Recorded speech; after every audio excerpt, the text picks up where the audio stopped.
Manhattan, New York, 2 a.m.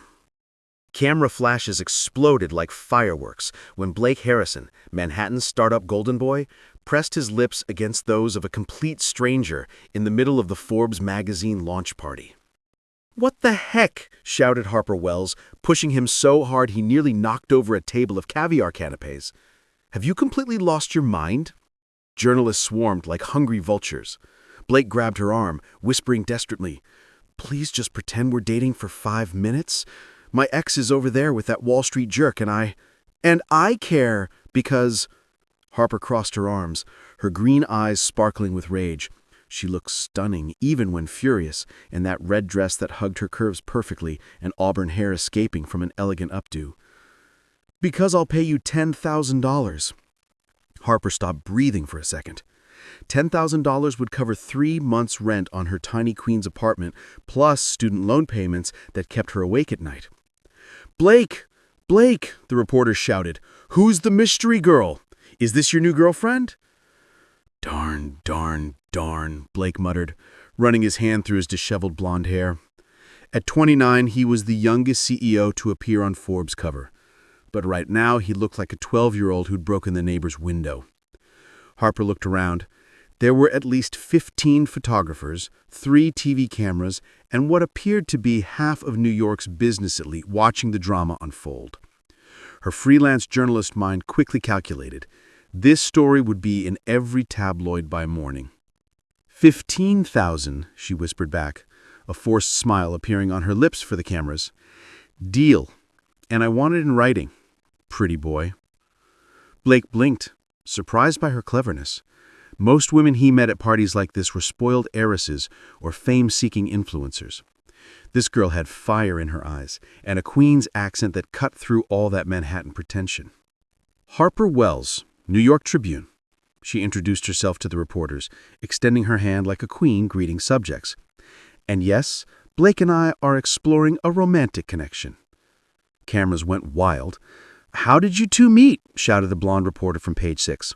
Harper looked at Blake, who seemed like a deer in headlights. Typical rich men always expected other people to clean up their messes. "Actually," Harper smiled sweetly, linking her arm through Blake's, "we met when he spilled coffee on my laptop at Starbucks last month. He's been trying to make it up to me ever since." "That's surprisingly accurate," Blake murmured, impressed. "I'm good at improv, sweetheart," she whispered back, squeezing his arm hard enough to leave a mark.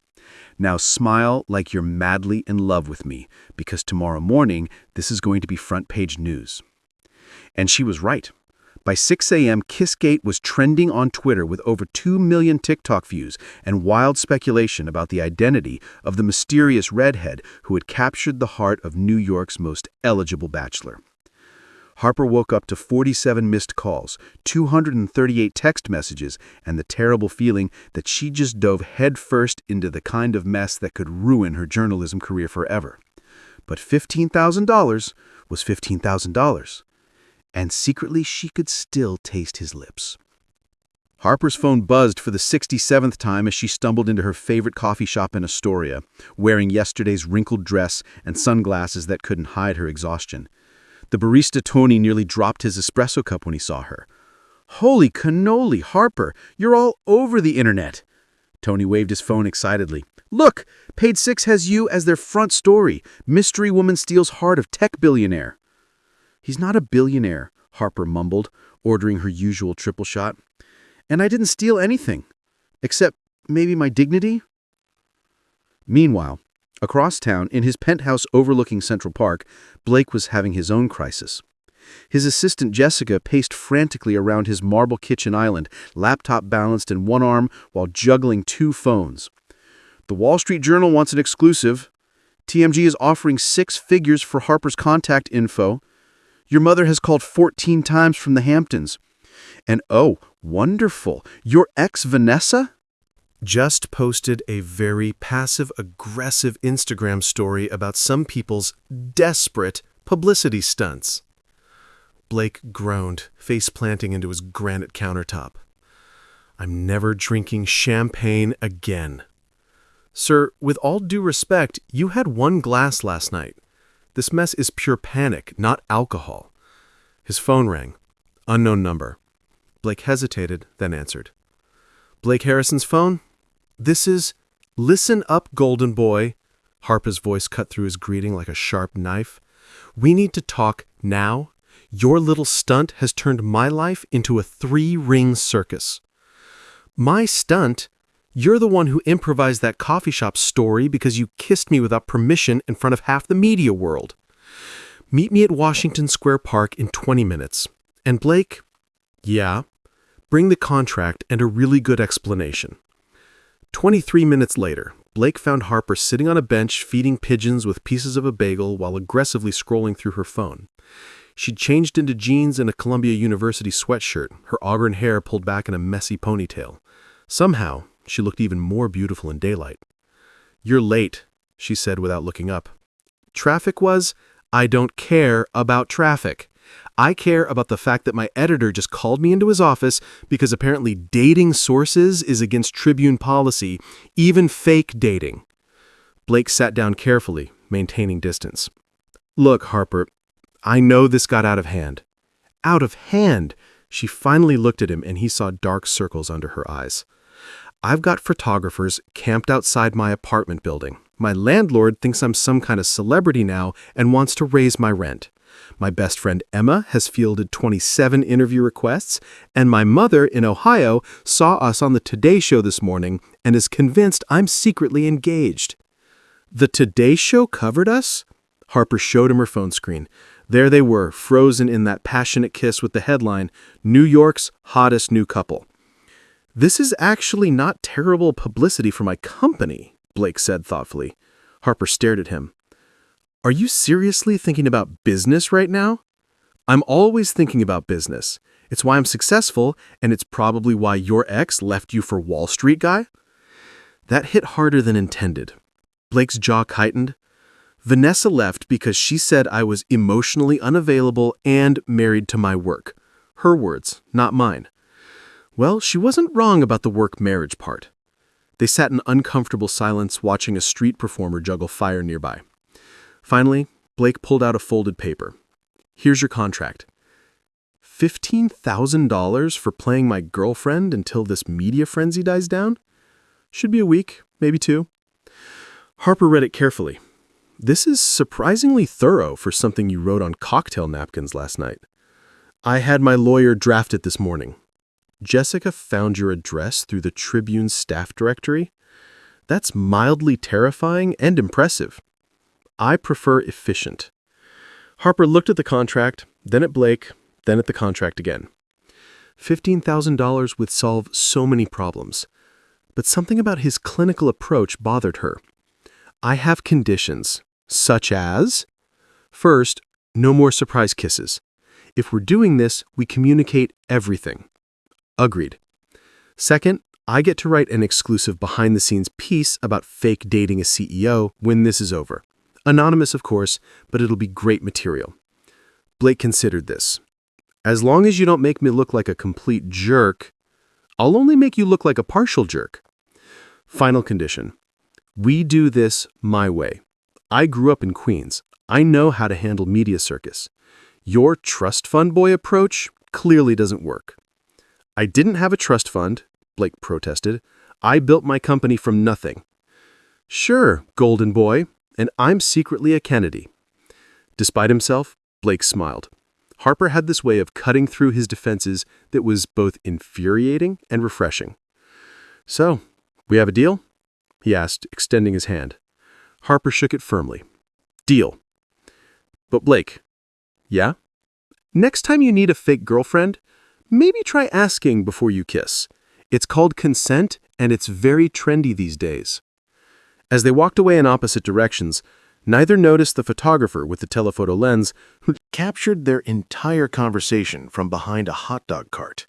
By evening, the headlines would read, Lovers Quarrel or Business Mating, Blake and Harper's Secret Park Rendezvous.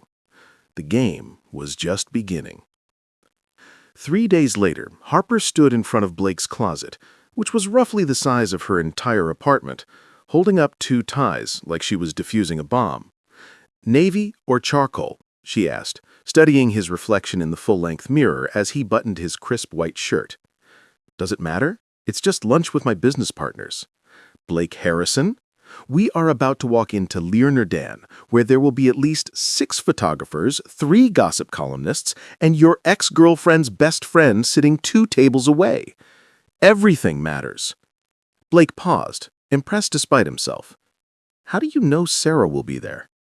Because I called the restaurant, pretended to be your assistant, and got the reservation list. Also, Vanessa posted on Instagram that she's having lunch with Sarah at the most romantic restaurant in NYC today. Basic detective work. Remind me never to underestimate you. Too late for that, golden boy.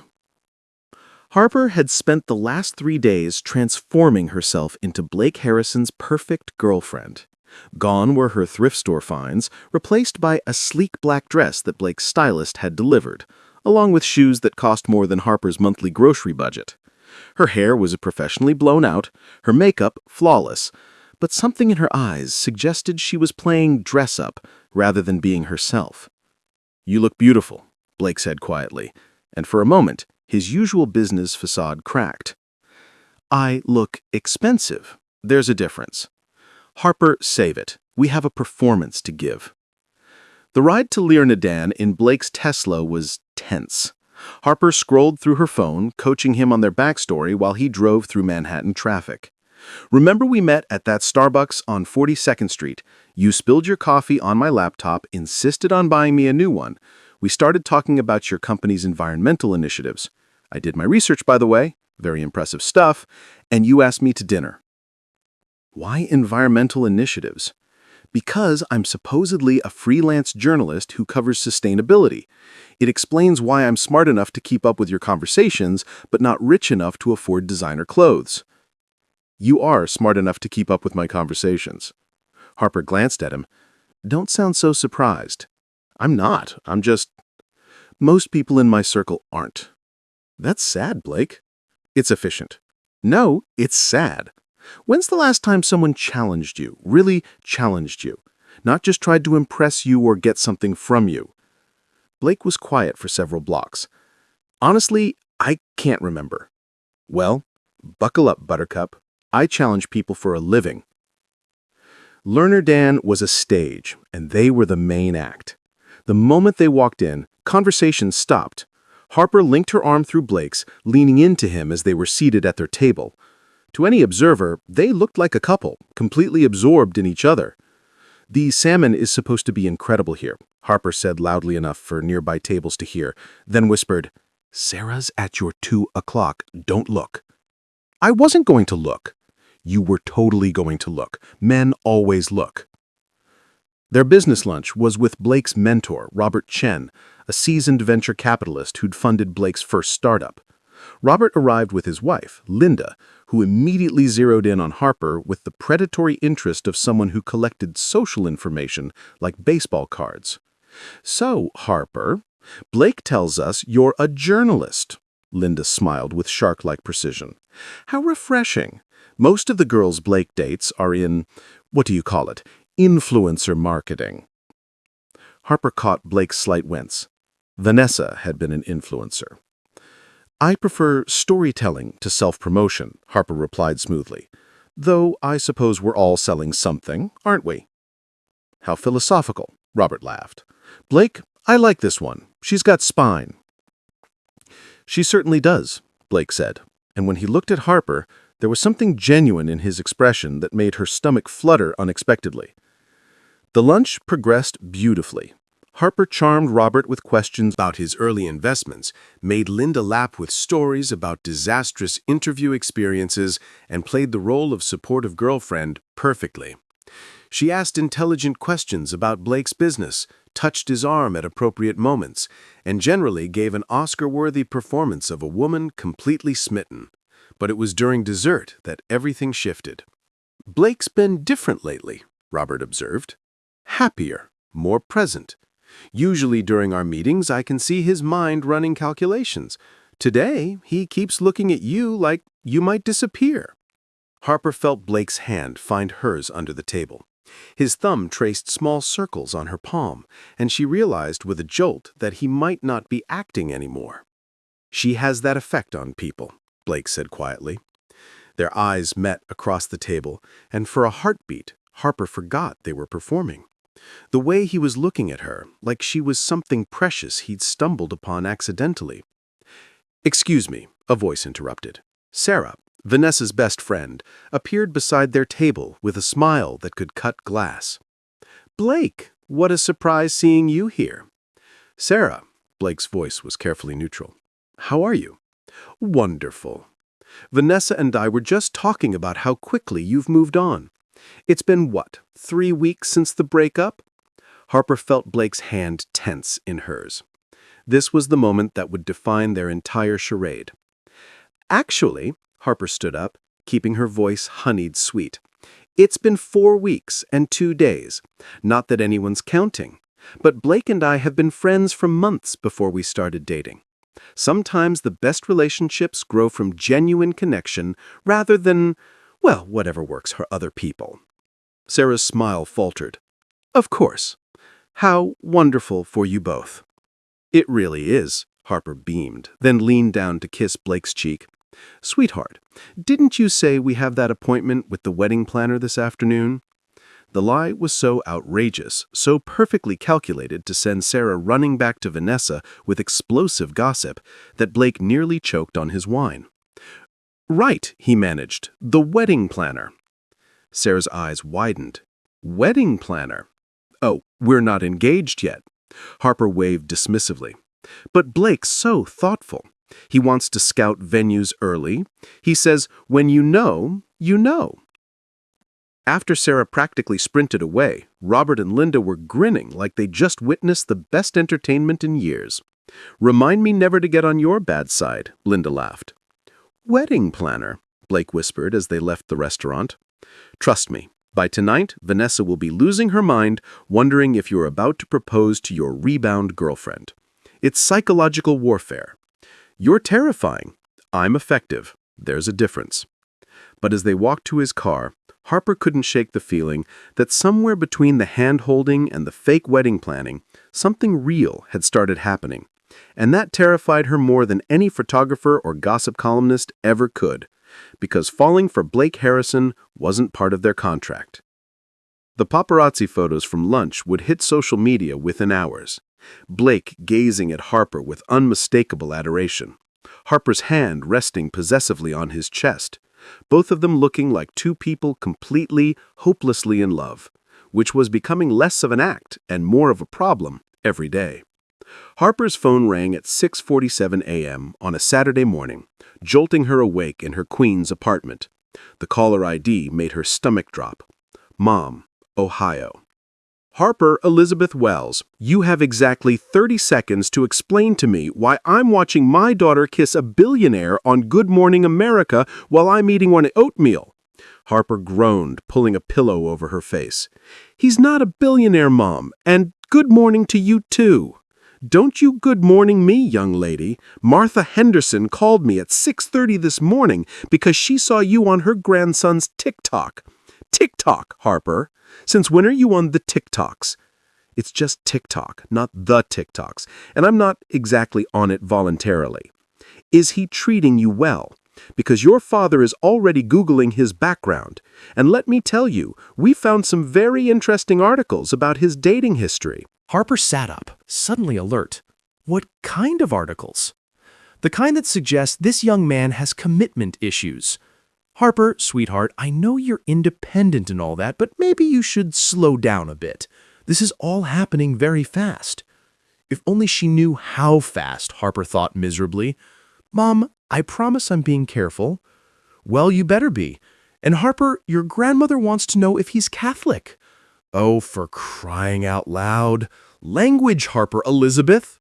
27 minutes later, Harper stood outside Blake's building on the Upper East Side, wearing jeans and a Yankees jersey, carrying a bag of bagels and what felt like the weight of the world on her shoulders. The doorman, who now recognized her as Mr. Harrison's girlfriend, waved her up without calling ahead. She found Blake in his kitchen, laptop open, surrounded by financial reports and empty coffee cups. Even on Saturday morning, he was in business mode, wearing expensive-looking sweats and an MIT t-shirt that somehow looked designer on him. "We have a problem," Harper announced, dropping the bagels on his marble counter. "Good morning to you, too. Please come in. Make yourself at home." "Blake, I'm serious. My mother saw us on Good Morning America." Blake looked up from his laptop for the first time. "That's not necessarily bad. Parents like stability. My parents live in Sandusky, Ohio. My dad works at a Ford plant. My mom teaches third grade. They think you're some kind of Wall Street mogul who's going to break their daughter's heart and leave her emotionally scarred and financially ruined. But I'm not a Wall Street mogul. I'm a tech entrepreneur." "That's your takeaway? That's what you're focusing on right now?" Blake closed his laptop, finally giving her his full attention. "Harper, what exactly are you worried about?" "I'm worried about lying to my family. These are good people, Blake, salt of the earth, Midwestern good people who raised me to tell the truth and work hard and not get involved with complicated men in complicated situations." "Am I complicated?" "You paid me $15,000 to fake date you to make your ex-girlfriend jealous. Yes, you're complicated." Blake was quiet for a moment, processing this. "Do you want to call off the deal?" Harper stared at him. "Is that what you want?" "I want you to be comfortable." "That's not what I asked." They looked at each other across the kitchen island, and Harper realized they were having two different conversations. Blake was thinking about contracts and business arrangements. She was thinking about the way his hand felt in hers at lunch and how he'd looked at her like she mattered. Before either of them could say anything else, Blake's phone rang. He glanced at it and his face went pale. "It's my mother." "Answer it, Harper." "You don't understand. My mother is intense." "More intense than mine, asking if you're Catholic?" Blake answered the phone, putting it on speaker without thinking. "Blake, darling." A crisp voice with a slight Boston accent filled the kitchen. "I'm calling from the Hamptons. Catherine Merrison just showed me the most delightful article about you and some lovely girl. When do I get to meet her?" Harper's eyes widened. Blake looked panic-stricken. "Hi, Mrs. Harrison." Harper jumped in before Blake could respond. "This is Harper. I've heard so much about you." There was a pause. "Oh, you're there. How wonderful. Blake, you didn't tell me she was there." "We're just having breakfast, Mom." "At his apartment." Mrs. Harrison's voice had a note of approval. "How modern, Harper. Dear, what do you do?" "I'm a journalist, Mrs. Harrison. I write for the Tribune." "How impressive. A working woman. I do admire independence. Blake, bring her to Sunday dinner tomorrow. I insist." Blake looked at Harper with pure terror in his eyes. Harper, for reasons she couldn't explain, found herself saying, "We'd love to come." "Excellent. 6 o'clock sharp.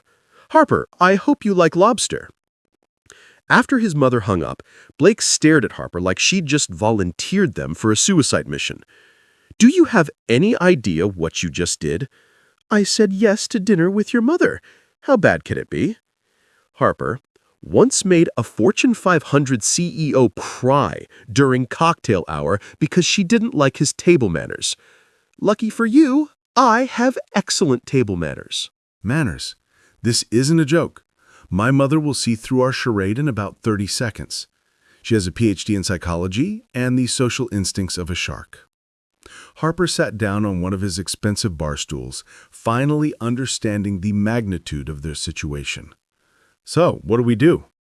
We could call and cancel, say you're sick, or we could get really good at being fake in love in the next 24 hours.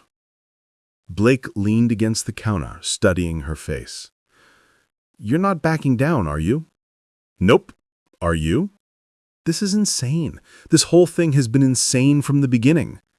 "But Blake, I've been thinking about something." "What?" "Your ex-girlfriend, Vanessa? Why did you really want to make her jealous?" Blake was quiet for a long time. "I guess I wanted to prove that I wasn't as broken as she said I was." "What did she say?" "That I was cold, emotionally unavailable, that I cared more about success than I did about people." Harper felt something twist in her chest. And you believed her? The evidence was pretty compelling. Blake, look at me. He met her eyes reluctantly. You're not cold. You're careful. There's a difference, is there? Yes. Cold people don't worry about hurting other people's feelings. You've been walking on eggshells around me for days, making sure I'm comfortable with every aspect of this arrangement. That's just good business. No, that's being considerate. And for the record, Vanessa was wrong about something else too. What? You do care about people. You care so much that you've convinced yourself caring is a weakness. That's why you hide behind all the business talk and efficiency. Blake stared at her, and Harper realized she'd just said something that cut deeper than she'd intended. The silence stretched between them, loaded with things neither of them was ready to say. So Blake said finally, "How exactly do we convince my mother we're head over heels in love?" "We practice. Practice acting like a couple. Real couples have inside jokes, they finish each other's sentences, they know little details about each other. If your mother is as sharp as you say, we need to be flawless." Blake considered this. "What did you have in mind?" "Spend the day together, not as fake girlfriend and client, but as two people getting to know each other. Learn my coffee order, my favorite movie, what makes me laugh. I'll learn yours. By tomorrow night, we'll be so good at this that even we'll believe it." "That sounds dangerous." "Why?" "Because what if we get too good at it?" Harper felt her heart skip a beat. "Then we deal with that when it happens." Blake nodded slowly. "Okay, but I have one condition." "What?" "We're honest with each other today. No performing, no pretending. If we're going to sell this, we need to know who we actually are." "Deal." "But Blake." "Yeah?" "I should probably warn you, the real me is a lot more complicated than the fake girlfriend version." "Good," Blake said, and his smile was different now, warmer and more genuine than she'd ever seen it. "I like complicated." They spent the next hour talking over bagels and coffee, sharing stories about their childhoods, their fears, their dreams.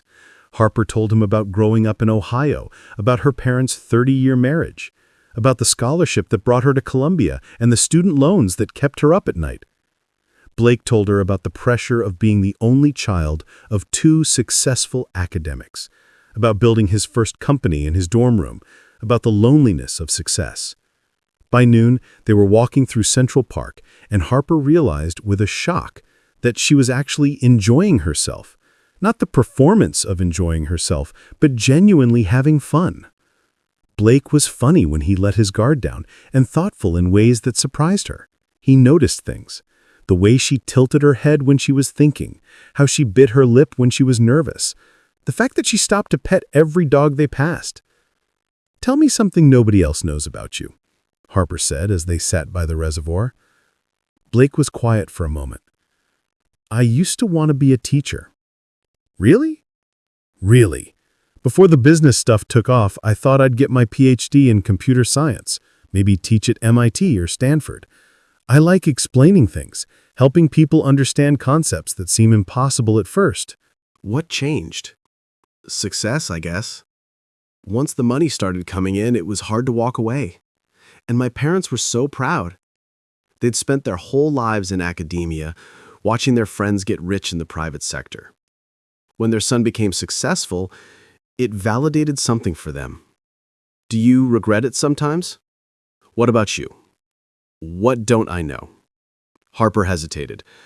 I wanted to be a novelist. What's stopping you? Reality. Novels don't pay rent. Journalism barely does. Have you written one? Started dozens. Finished none. Why not? Because what if I finish it and it's terrible? As long as I don't finish, I can still believe I might have talent. Blake looked at her with something like understanding. Fear of failure. Fear of mediocrity. Failure you can learn from. Mediocrity is just mediocrity. You're not mediocre, Harper. How do you know? Because mediocre people don't improvise wedding planners to psychologically warfare their fake boyfriend's ex-girlfriend. That was brilliant. Harper laughed despite herself. That was just survival instinct. No, that was strategic thinking under pressure. You're wasted on journalism. What should I be doing instead? A wise mentor? I don't know yet. But whatever it is, it's bigger than writing articles about city council meetings. They talked until the sun started setting, and Harper realized something that should have terrified her. She didn't want the day to end. Not because of their arrangement, not because of the money, but because Blake Harrison was turning out to be someone she actually liked. Someone she could fall for if she wasn't careful. Which was exactly the problem. As they walked back toward his building, Blake's phone buzzed with a text. He showed it to Harper. A photo of them sitting by the reservoir, heads close together, laughing about something. The caption read, "Love is in the air. Blake Harrison and mystery girlfriend Harper Wells spotted on romantic Central Park date. Wedding bells soon. Couple goals. Love story." "We're getting good at this," Blake said. "Maybe too good," Harper replied. And they both knew she wasn't talking about fooling the photographers. Sunday arrived with the kind of crisp autumn weather that made New York feel like a movie set, all golden leaves and perfect lighting. Harper stood in front of her closet at 3 p.m., having already changed outfits 4 times, surrounded by rejected dresses like a fashion battlefield. Her phone buzzed, a text from Blake. "How nervous should I be on a scale of 1 to 10? She typed back. "Somewhere between meeting the Pope and defusing a nuclear bomb." That's not helping. Good. Misery loves company. 3 hours later, Harper emerged from Blake's Tesla wearing a navy wrap dress that struck the perfect balance between elegant and approachable. Her hair in a low chignon that had taken 45 minutes to perfect. Blake wore a charcoal suit without a tie, and despite her nerves, Harper couldn't help noticing how the casual formality made him look devastatingly handsome. "You look beautiful," he said, and there was something in his voice that made her stomach flutter. "You clean up pretty well yourself, Golden Boy Harper." "Before we go in there, yeah, whatever happens tonight, I want you to know that yesterday was the best day I've had in a long time." Harper felt her emotional walls crack slightly. "Blake, I know this is complicated. I know we have an arrangement, but I need you to know that—" "Okay," she said softly. "For what it's worth, I had a good time too." The Harrison family estate in the Hamptons was exactly what Harper had expected. Sprawling, immaculate, and intimidating as a fortress. The kind of place where every piece of furniture cost more than her annual salary. As they walked up the stone pathway, Blake took her hand, and Harper wasn't sure if it was for the performance or for moral support. "Remember," he whispered, "my mother will try to separate us at some point to interrogate you alone. It's her signature move." "Noted. What's she like when she's not being intimidating?" "I'll let you know when I find out." The front door opened before they could ring the bell, revealing a woman who was clearly Blake's mother. Catherine Harrison had silver hair pulled back In a perfect French twist, intelligent blue eyes that missed nothing, and the kind of effortless elegance that came from generations of good breeding. She wore a cream-colored cashmere set that probably cost more than Harper's car. "Blake, darling," she kissed both his cheeks in a way that suggested European summers and exclusive boarding schools. "And you must be Harper. How lovely to finally meet you." Catherine's handshake was firm, and Harper noticed she held eye contact just a beat too long, as if taking an initial assessment. "Mrs. Harrison, thank you so much for having me. Your home is absolutely gorgeous." "Please call me Catherine, and thank you. The house has been in the family for 60 years.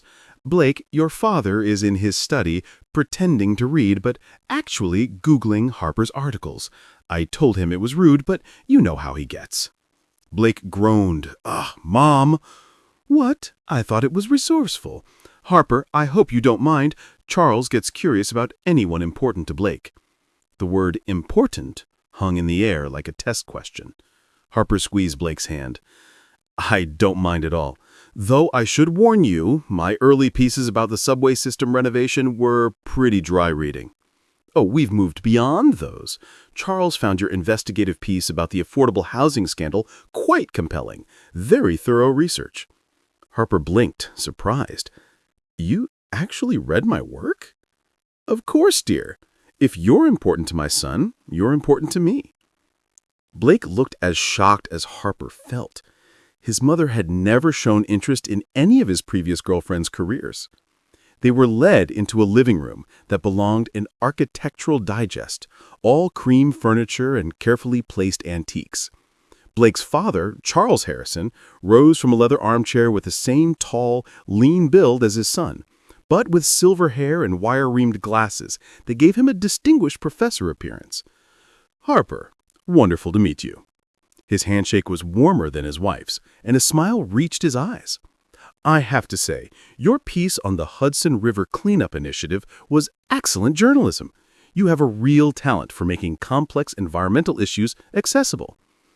"Thank you, Dr. Harrison. That means a lot coming from someone with your background."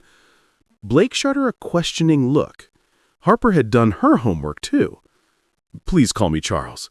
Blake, you didn't tell us Harper knew about my environmental policy work." "There's a lot Blake doesn't tell us," Catherine said with a meaningful look at her son.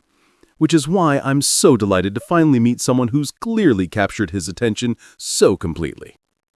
Dinner was served in a dining room with a view of the ocean, and Harper had to admit the lobster was exceptional. The conversation flowed surprisingly easily. Charles asked thoughtful questions about her journalism, Catherine shared stories about her work with various charitable foundations, and Blake seemed to relax as the evening progressed. "So, Harper," Catherine said as they finished the main course, "how did you and Blake really meet?" Harper felt Blake tense beside her. "The coffee shop story, like we mentioned." "Oh, I'm sure that's the story you tell everyone, but I'm curious about the real story, the moment you knew there was something special." Harper looked at Blake, and suddenly she knew what she had to do. The truth, not the whole truth, but enough truth to make this real. "Honestly, Catherine, the first time I met Blake, I thought he was a complete snob." Blake nearly choked on his wine. His parents looked delighted. "Really?" Charles leaned forward with interest. "Really?" He was in this expensive suit, talking on his phone about some acquisition, and he had this air about him, like the world existed for his convenience. "That sounds like Blake," Catherine said dryly. "But then," Harper continued, finding her rhythm, "he spilled coffee on my laptop, and instead of just apologizing and walking away like I expected, he sat down. He spent 20 minutes helping me save my files, asking about what I was working on. And when I told him about the story I was researching, he didn't just nod politely.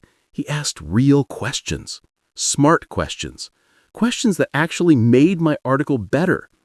Blake was staring at her, and Harper Realized that what she was describing was exactly what had happened yesterday in the park. The way he listened, the way he engaged, the way he made her feel like her work mattered. "He doesn't just hear you," Harper said softly. "He actually listens. That's rare." The silence that followed was loaded with emotion. Catherine had stopped eating entirely, studying both of them with sharp intelligence. "And what about you, Blake?" she asked.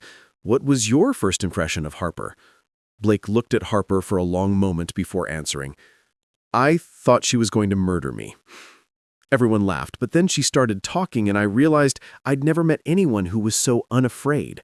She didn't care that I had money or connections or whatever. She just cared about whether I was worth her time as a person. "And was he?" Charles asked Harper. "The jury's still out," Harper said with a smile, but her voice was softer than her words. "Blake's never brought anyone home before," Catherine observed. In fact, he's never talked about anyone the way he talks about you.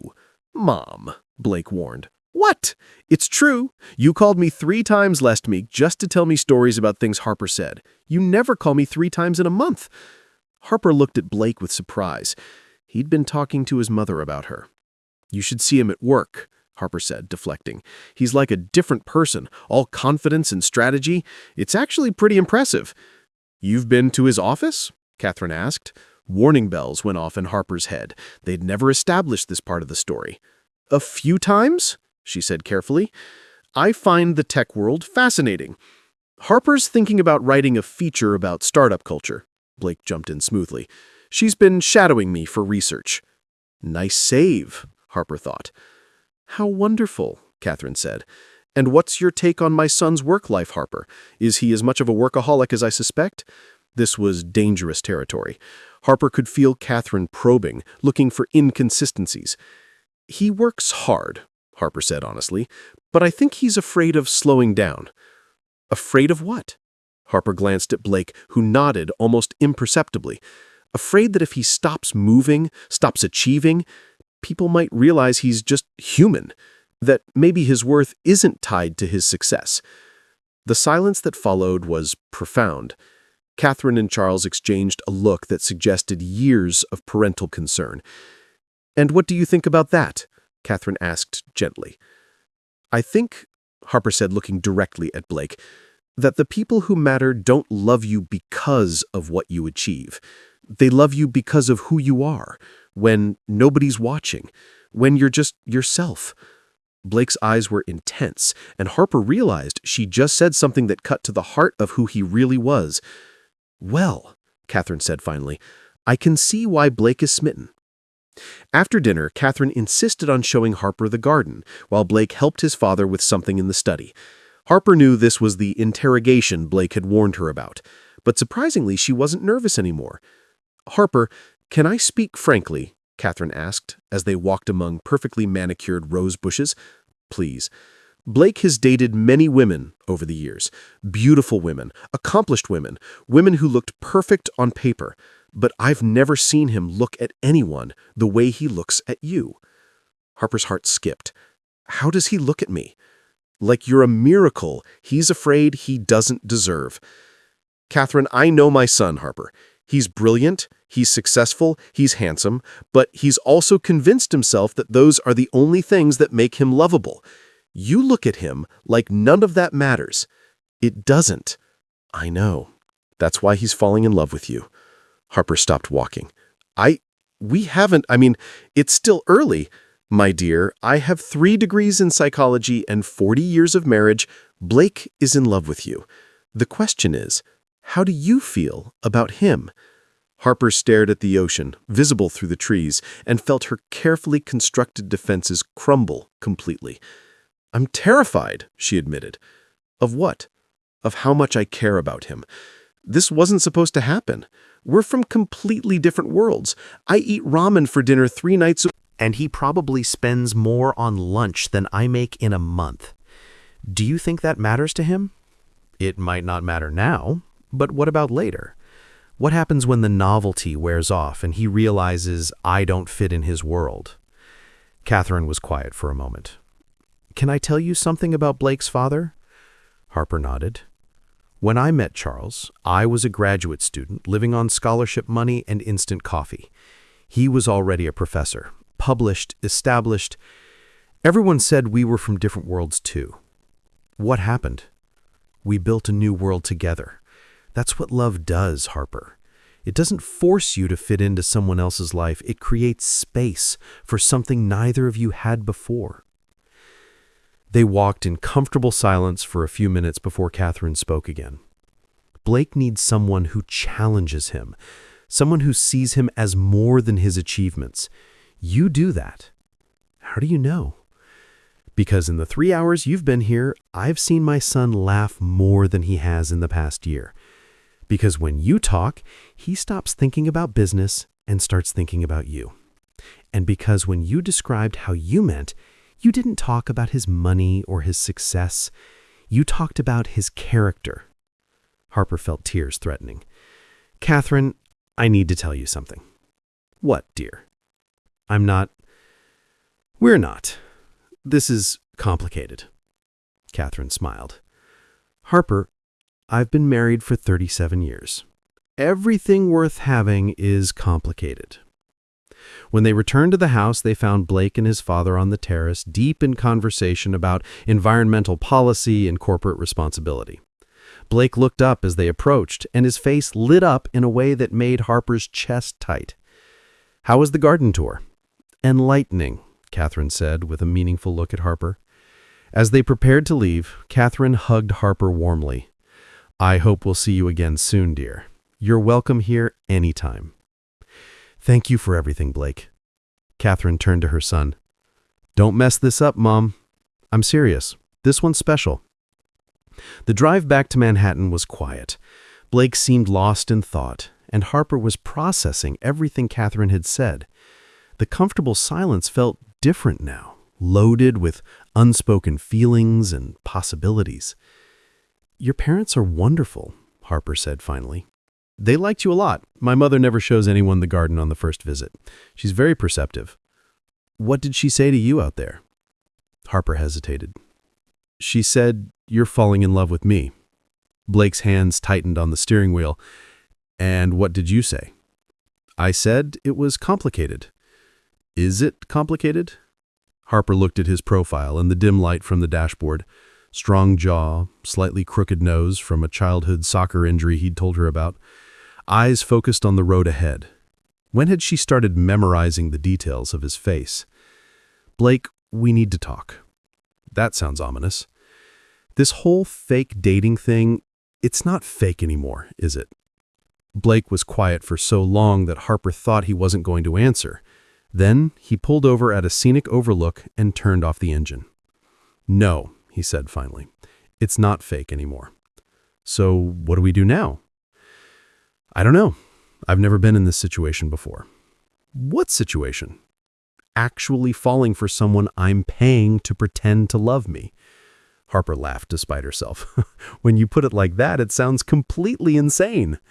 It is completely insane. Blake, I need you to know something. The money. That's not why I'm still here. Why are you still here? Harper took a deep breath. Because somewhere between yesterday in the park and tonight at dinner, I realized that I'm falling for you too. The real you. Not the CEO, not the Forbes cover story, not the guy with the penthouse and the Tesla. You. The guy who wanted to be a teacher. The guy who spent 20 minutes helping a stranger save her laptop files. The guy who looks at me like I'm something precious. Blake reached over and cupped her face in his hands. Harper, I'm scared. Blake, I'm scared because this feels too big, too fast, too impossible. What if we just see what happens? No contracts, no arrangements, no fake anything. Just us figuring it out as we go. What about the media? The photographers, your ex-girlfriend? Let them think whatever they want to think. The only opinion that matters to me is yours. Blake Harrison, are you asking me to be your real girlfriend? Harper Wells, I'm asking you to give us a real chance. Harper looked into his eyes and saw something she'd never seen before. Vulnerability. Blake Harrison, the man who controlled million-dollar deals and commanded boardrooms, was as terrified and hopeful as she was. Okay, she whispered. Okay, let's see what happens. Blake kissed her then, soft and sweet and full of promise. And Harper thought dimly that this kiss was nothing like their first one.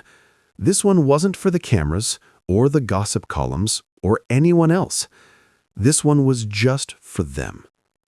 When they broke apart, Blake rested his forehead against hers. For the record, he said, my mother was right. I am falling in love with you. Just falling? Blake smiled, and it was the most beautiful thing Harper had ever seen. No, he said. I'm pretty sure I'm already there. As they drove back to the city, Neither of them noticed the photographer who had followed them from the Harrison estate or the telephoto lens that had captured their entire conversation through the Tesla's windows. By morning, the headlines would read, "Real love or real good acting. Blake Harrison and Harper Wells' romantic overlooked rendezvous." But for now, they drove through the night with the windows down and the radio playing. Two people who had found something real in the middle of something fake, ready to see where this impossible, complicated, beautiful thing might take them.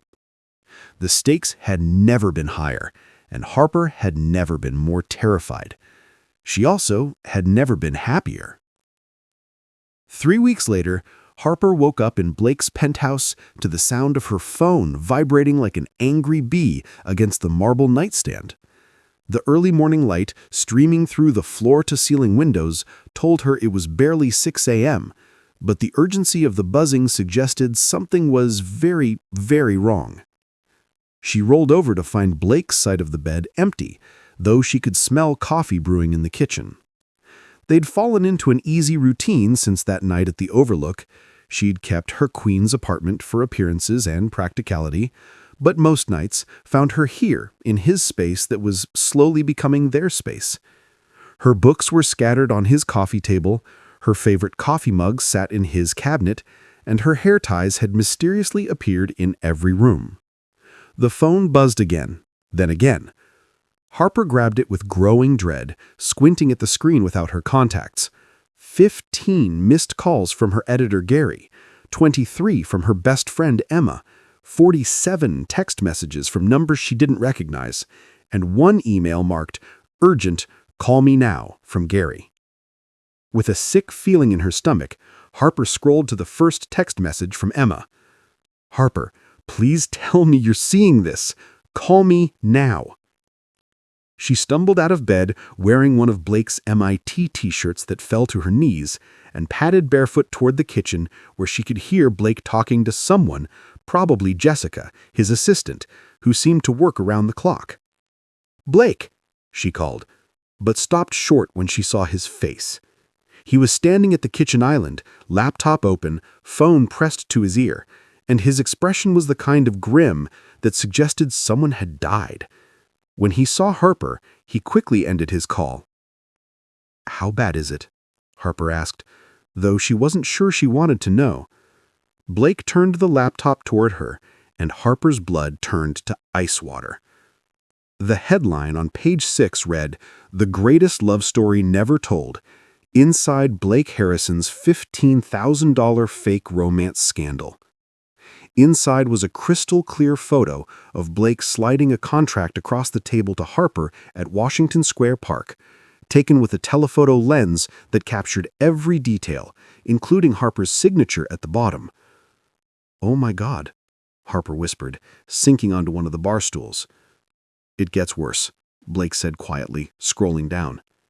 The article was thorough, devastating, and mostly accurate. An anonymous source had provided photos, details about their arrangement, even quotes from their conversation in the park. The writer had traced the timeline from the Forbes party kiss to their first business meeting to their increasingly public displays of affection, painting it all as an elaborate publicity stunt gone wrong. But the worst part was the final paragraph. Sources close to Harrison suggest that what began as a calculated move to make his ex-girlfriend jealous has evolved into something more complicated, with the tech mogul reportedly genuinely smitten with his paid companion. Wells, a struggling freelance journalist, has been unavailable for comment. The question remains, when love is literally bought and paid for, can it ever be real? Harper felt like she might throw up. "Blake, I swear to you, I didn't leak this." "I know you didn't." "How do you know?" "Because you'd never write something this badly, and because I trust you." Harper looked up at him, surprised by the certainty in his voice, even as her phone continued its angry buzzing. "Who do you think did it?" Before Blake could answer, his doorman's voice came through the intercom.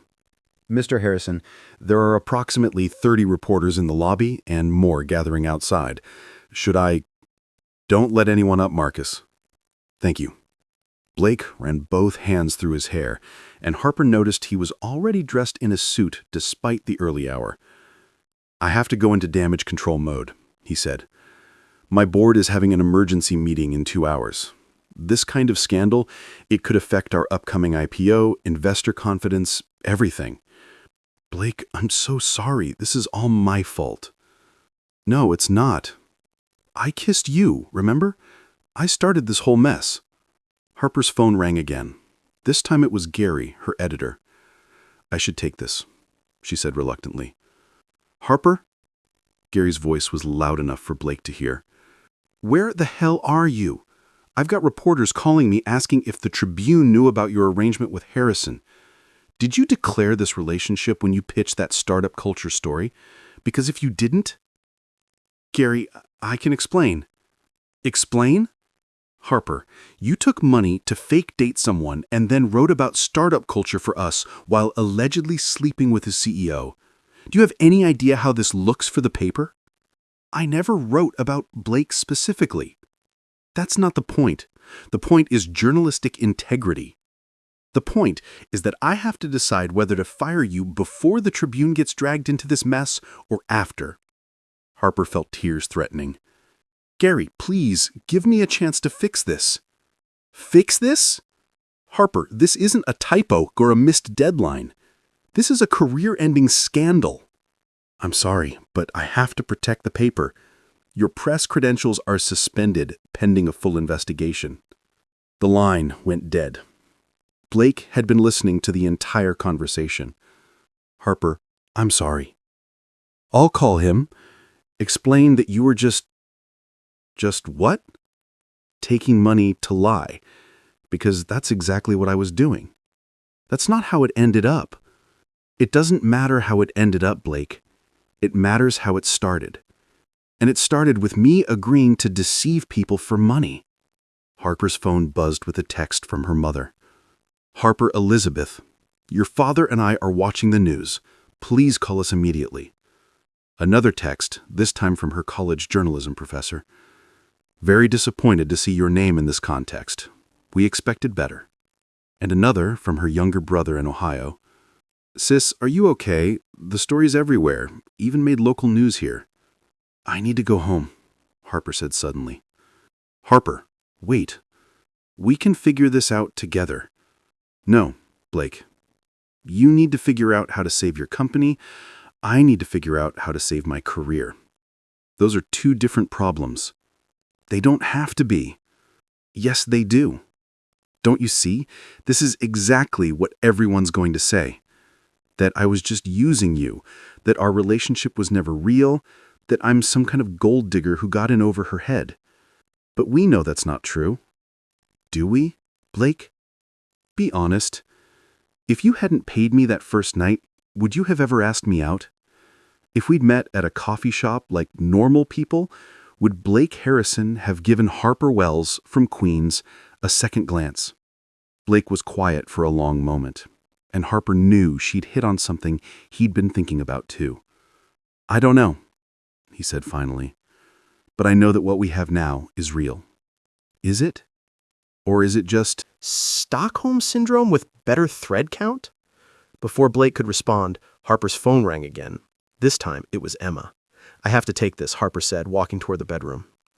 Harper, where are you? Emma's voice was frantic. There are reporters outside your apartment. Mrs. Chen called me because they were asking her about you. Mrs. Chen was Harper's elderly neighbor who always brought her soup when she was sick. What did she tell them? That you're a lovely girl who works too hard and deserves privacy. But Harper, they're digging into everything. I saw a reporter at Columbia asking questions about your student loans, your scholarship status, even your dating history. Harper sat down heavily on Blake's bed. This is a nightmare. It doesn't have to be. Harper, I read the article. Yeah, it's bad, but the comments, a lot of people are on your side. They're saying Blake was lucky to find someone real in his fake world. That you obviously fell for him for real. That doesn't matter if I can't work anymore. So don't work in New York. Harper, you're talented. You could freelance from anywhere. Maybe write that novel you're always talking about. With what money? I just lost my job, Emma. What about Blake? Can't he help? I can't ask him to support me. That would just prove everyone right, that I'm with him for his money. Harper could hear Blake talking to someone in the kitchen, his voice tense and businesslike. Probably his lawyer or PR person figuring out how to minimize the damage she'd caused to his reputation. "I need to get out of here," Harper told Emma. "Can I crash at your place?" "Of course, but Harper, maybe talk to Blake first. Really talk to him." After Emma hung up, Harper sat in the quiet bedroom, looking around at the space that had started to feel like home. Blake's watch on the nightstand next to her earrings, his business books mixed with her novels on the shelf, the framed photo from his parents' house that Catherine had insisted on taking, the two of them laughing at something his father had said, looking ridiculously happy. She was still staring at the photo when Blake appeared in the doorway. "Jessica managed to push my board meeting to this afternoon," he said. "We have some time to figure out our strategy."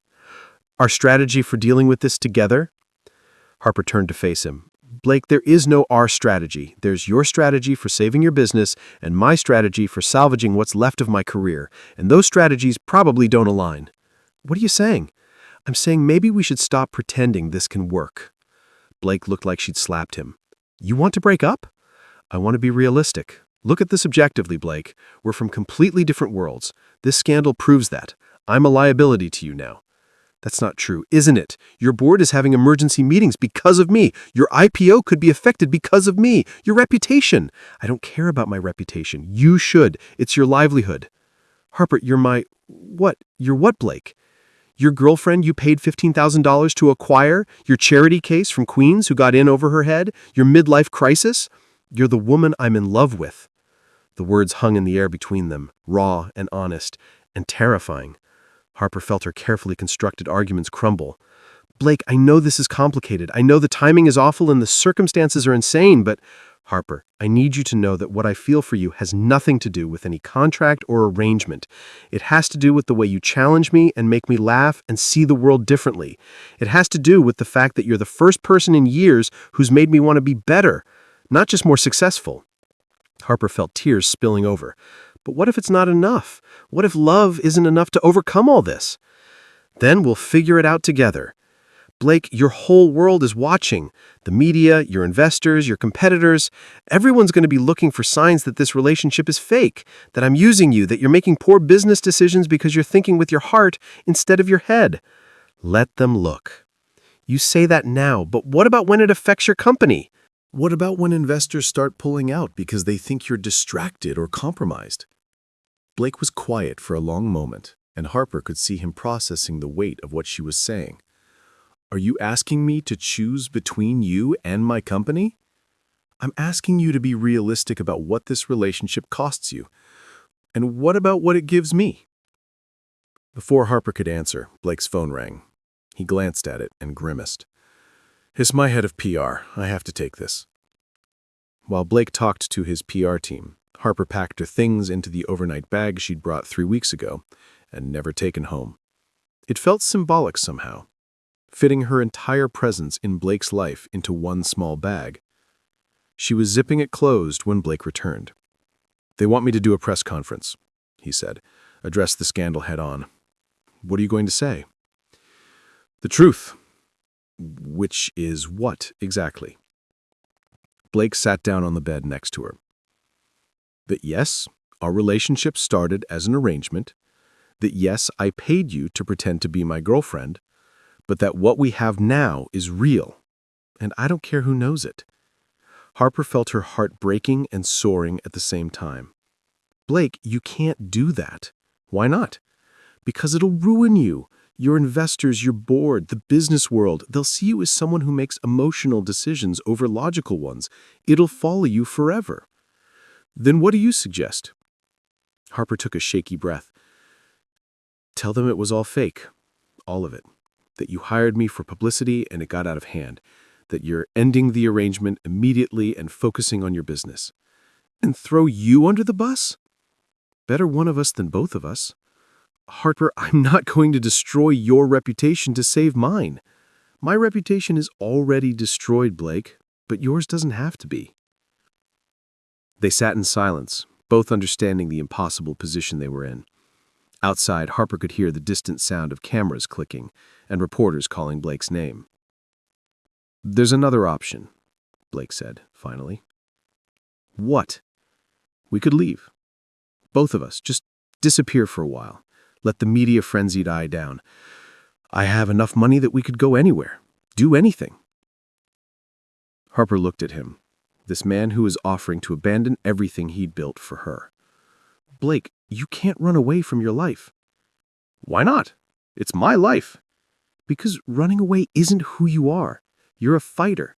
You build things. You solve problems. You don't quit when things get difficult. I'm not quitting. I'm choosing what matters most." "And what if you regret that choice? What if in 5 years you resent me for being the reason you gave up everything you worked for?" "That won't happen." "You don't know that?" Blake stood up and began pacing the room. "So, what are you saying? That we should break up? That we should pretend the last month never happened?" "I'm saying maybe love isn't always enough. Maybe sometimes loving someone means letting them go." "That's the most ridiculous thing you've ever said." "Is it? Blake, look at yourself. 3 weeks ago, you were focused, driven, building something amazing. Now you're talking about abandoning your company to run away with a girl you met at a fake relationship arrangement. That girl is the best thing that ever happened to me." Harper felt her heart breaking and soaring at the same time. "Blake, you can't do that."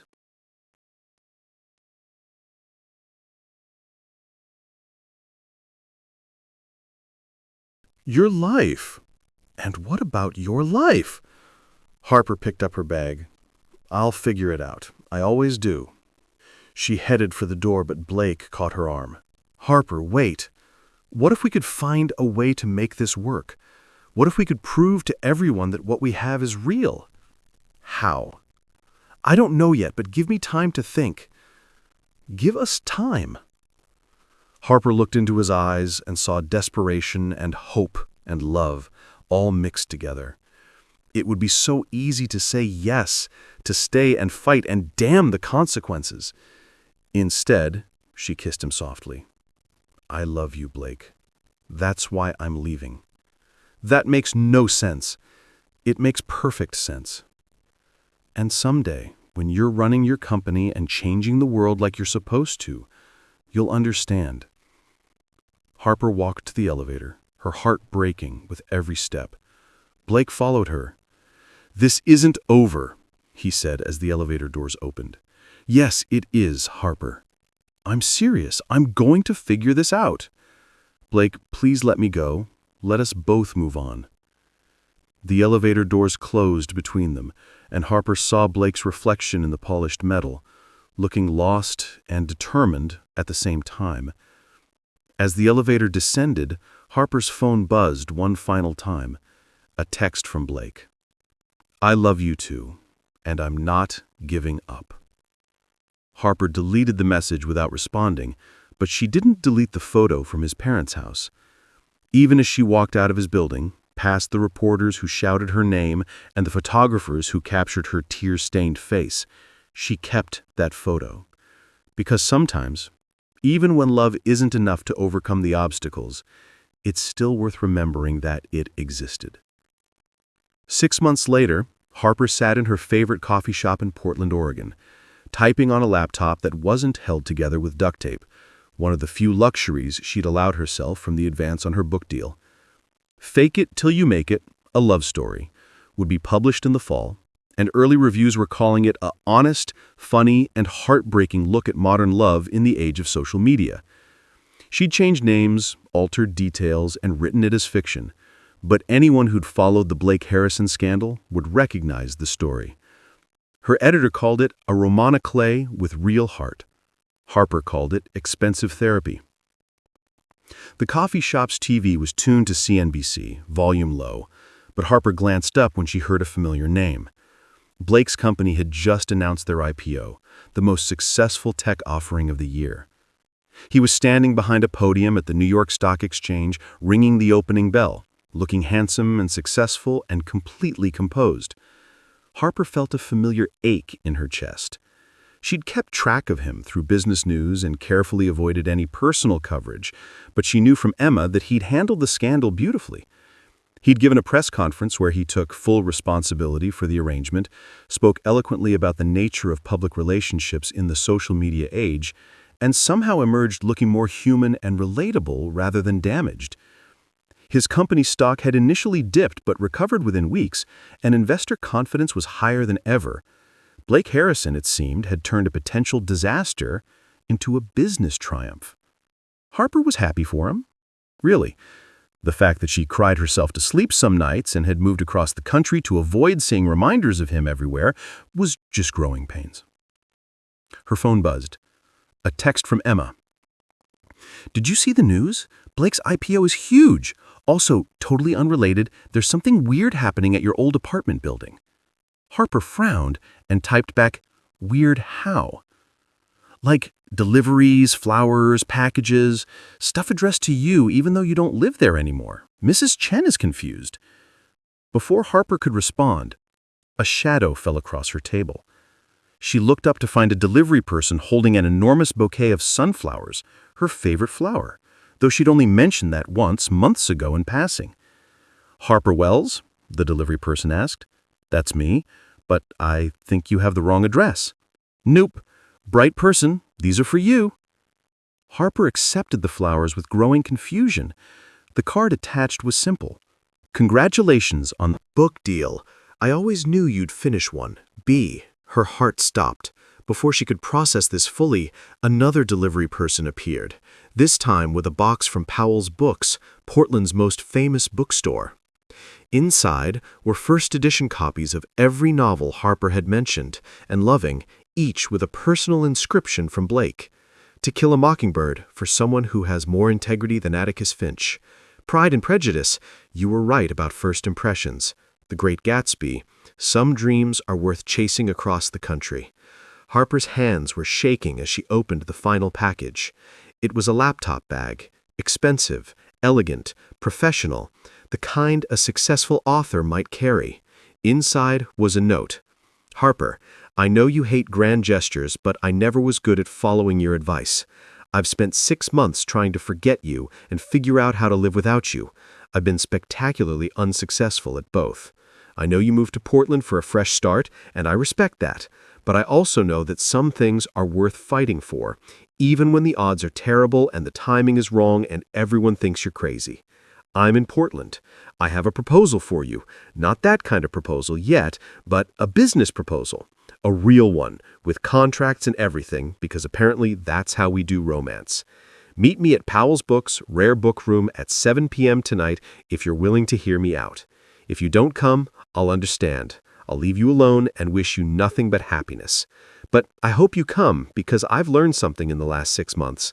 Love isn't about timing or circumstances or what makes sense on paper. It's about finding someone who makes you better and choosing them every day, even when it's hard, especially when it's hard. I choose you, Harper Wells. I chose you the night I kissed you. I chose you when I fell in love with you, and I'm choosing you now. The question is, will you choose me? All my love, Blake. P.S. My mother says to tell you the garden is beautiful this time of year and you're still welcome anytime. Harper read the note 3 times, her heart pounding so hard she was sure the entire coffee shop could hear it. She looked at the clock. 3:47 p.m. She had 3 hours and 13 minutes to decide whether to show up to what might be the most important meeting of her life or to delete Blake Harrison from her story permanently.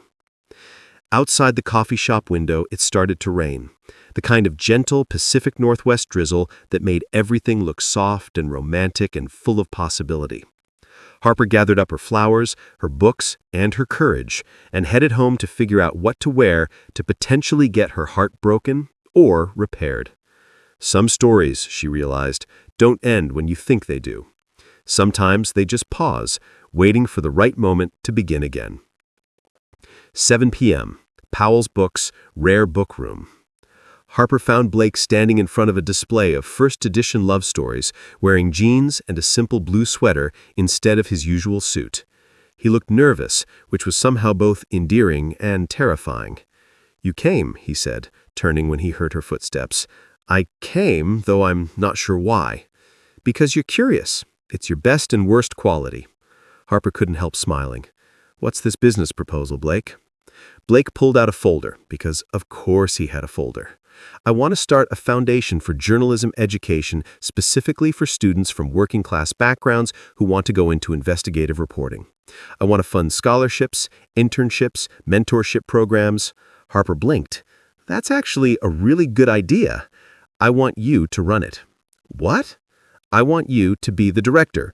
Design the programs, choose the recipients, shape the curriculum, use everything you've learned about the industry, both the good and the bad." Harper stared at him. "Blake, I can't work for you. You wouldn't be working for me, you'd be working for the foundation. I'd just be the primary donor." "That's the same thing." "No, it's not, Harper. I've spent 6 months thinking about what you said about not letting you destroy my life, and you were right. I couldn't let that happen, but not for the reasons you think." "What do you mean?" "I realized that a life Without you in it isn't worth protecting. I don't want a perfect career if it means losing the person who makes me want to be better. I don't want success if I can't share it with you." Harper felt her carefully constructed walls beginning to crumble. "Blake, I'm not asking you to be my girlfriend again. I'm asking you to be my partner in this foundation, in making something meaningful together, whether we're together romantically or not. And if we're not, you'd really be okay working with me professionally while we're friends." Blake's smile was rueful. "I'd rather have you as a friend than not have you at all. Though I should mention my mother specifically requested that I tell you she's prepared to meddle extensively in our relationship until we come to our senses." Despite herself, Harper laughed. She said that her exact words were, "Blake Harrison, if you let that girl get away because you're both too stubborn and scared to admit you belong together, I will disown you and adopt her instead. I like your mother. She adores you. So does my father.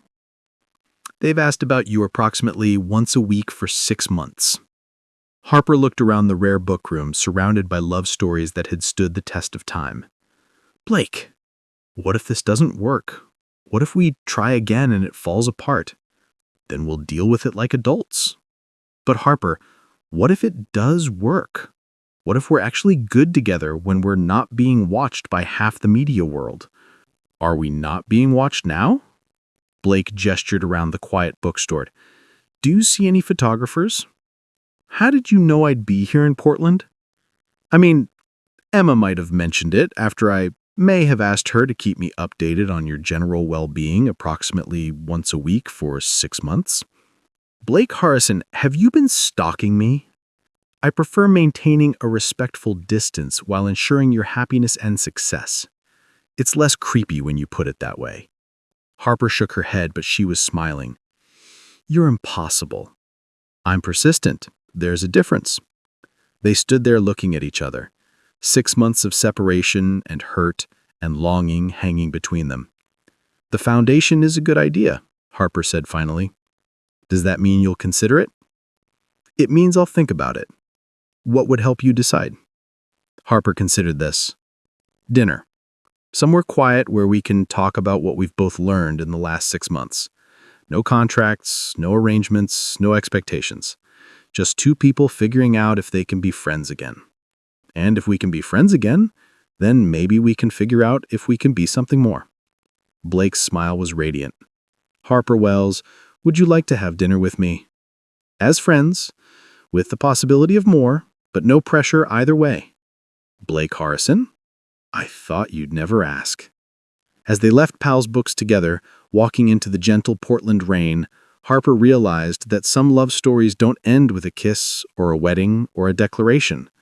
Sometimes they end with a question mark, a maybe, a willingness to try again.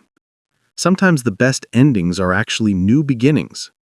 And sometimes, when you're brave enough to choose love over fear, practical over safe, and trust over certainty, you get to write your own happy ending. Harper had no idea if her story with Blake would work out, but for the first time in 6 months, she was excited to find out. After all, the best stories are the ones you can't predict, and theirs was just getting started. The end.